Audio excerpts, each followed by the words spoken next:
Vice President Sara Duterte dapat daw po ay makipag-ugnayan ng tuloy-tuloy sa NBI sa isinasagawang investigasyon. Ito po yung panawagan at paniniwala siyempre ng isa po sa mga opisyalis ng Department of Justice sa katauhan po ni Justice Undersecretary Raul Vasquez. Pakinggan natin ang kanyang paliwanag at sinasabi dito sa isyong ito. But that's a matter that would be left to the discretion of their defense team. But it would be best if she would present herself, because that's part of the process. Everybody should follow the rule of law and the processes with respect to investigations by our law enforcement agencies. Ayun, so malinaw. Ang sinasabi ng ni Undersecretary Vasquez, kung ano man ang ginagawa ngayon na yung mga abogado ni Vice President ang ginagamit na nakipag-ugnayan sa mga nag-iimbestiga tulad ng National Bureau of Investigation, pero mas maganda rin mismo ay ang pangalawang Pangulo dito nga po sa isyo ng kanyang ginawang pagbabanta at nag-utos.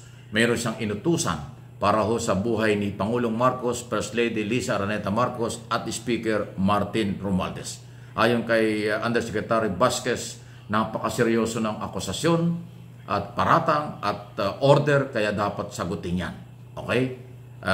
Ito po ay matapos ka na marami mga dahilan na busy raw ang Vice President, kung ano mga dahilan, may mga travel daw sa probinsya kaya hindi makarating. So, masyado hong nagiging VIP ang dating ho dito sa investigasyon eh.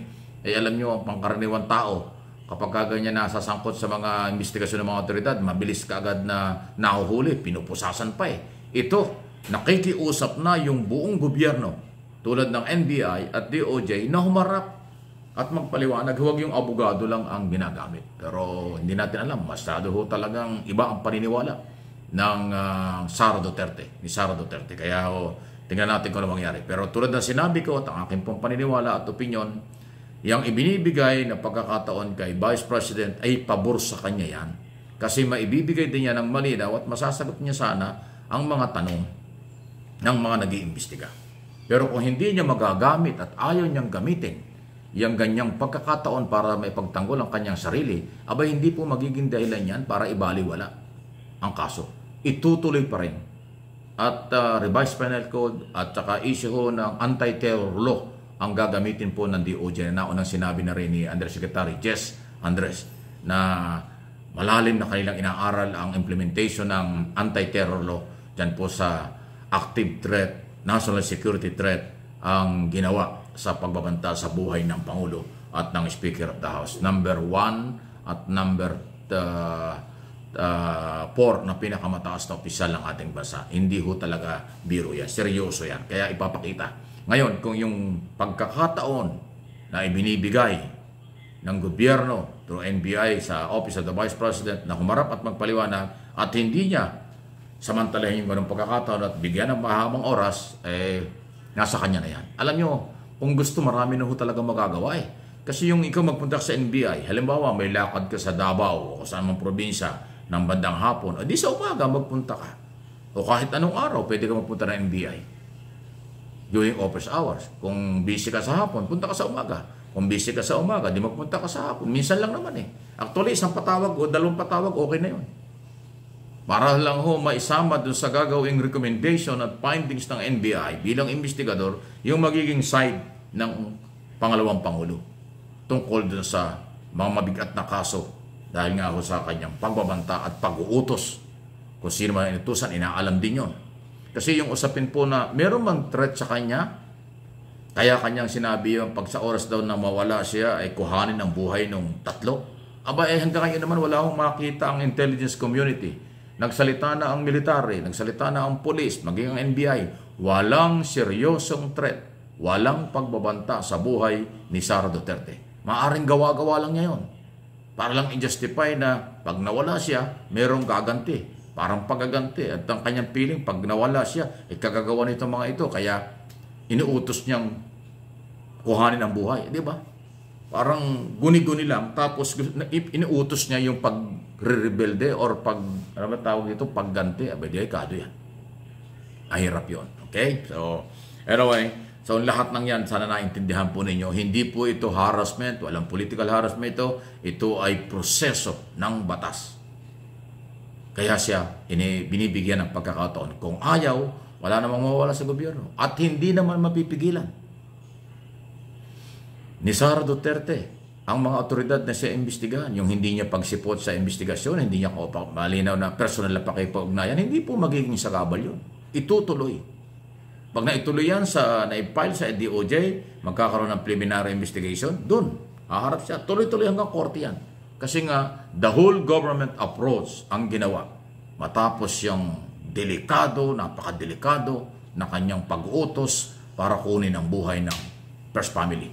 Kasi first family yan, dahil yung speaker, first cousin ng Pangulo, tapos yung asawa. Mabigat talaga yan. Ang nagsasabi lang na hindi yan ay yung mga matibay o baliwala yan ay yung mga DDS na mga abogado at mga vlogger kasi na kailan lagi nilang pinagtatakpan.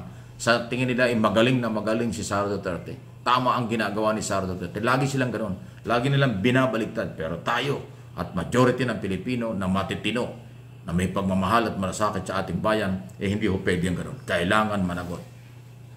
Merong accountability sa anumang pagpapahayag. Merong accountability sa anumang sasabihin natin. Lalo na ho kung threat sa national security ng bansa at ng first family ang pinag-uusapan. At nandun po ang isyu. Banta sa seguridad ng bansa, banta sa seguridad ng Pangulo ang ginawa. Sabi ng NBI ay authentic. Hindi fake video, hindi fake picture, o hindi fake audio. Lahat original coming from the Vice President. Yun po ang na-discover na. Kaya may pananagutan talaga. Abangan lang natin. Hindi pwede rito ang patigasan ng ulo or pataasan ng pride. Rule of law. Umiiral na po. Tuloy-tuloy yan. Ako nga'y nababagalan. Sa totoo lang, masyadong mabagal. Kasi sa iba-ibang gobyerno yan, sa ibang bansa, hindi tatagal lang 36 hours may mangyayari, makakahulihan. Dito sa atin, ilang linggo na, wala pa. Wala pa talaga. Investigation pa rin. Dapat po yan ay meron ng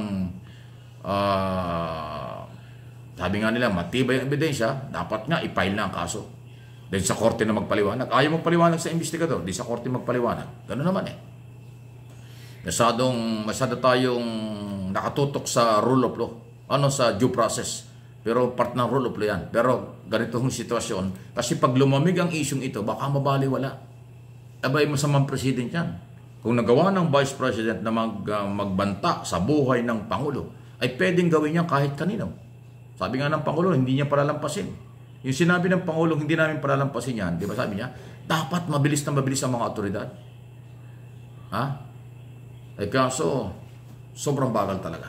Sana naman po bilis-bilisan nila. Please like and follow, subscribe ng dito sa ating mga channel at mga video at topic na pinag-uusapan dito.